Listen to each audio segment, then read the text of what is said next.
Наместо на европските трпези и овој божик, јагнињата ќе ни останат во трлата.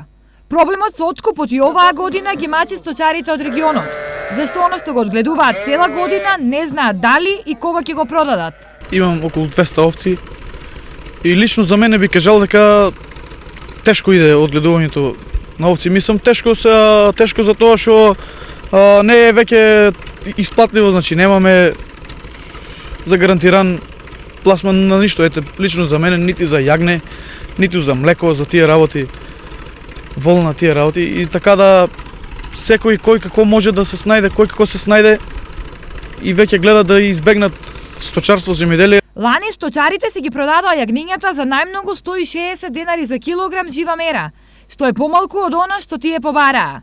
Годинава се плашат дека ќе биде многу полошо. Пример јагнињето косасот, цената косасот јагнињето, цената спаѓа долу, ниска.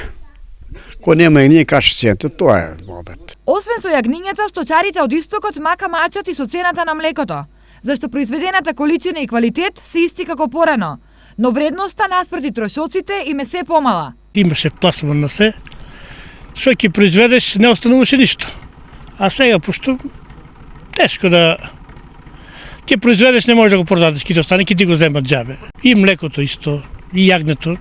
Таа цена, јас сеќавам пред 75 година било млекото 30, 25, 30 денара, 4 денара масленост и сега е толку. А другите цени сите оѓаа нагоре. Токму поради ова, од година во година се намалува и сточниот фонд во регионот. Состојбата е најалармантна кај стадата овци, каде за 10 години нивниот број се намалил за најмалку 7.000 грла. На ниво на држава, бројот на овци е намален за дури 50.000 грла.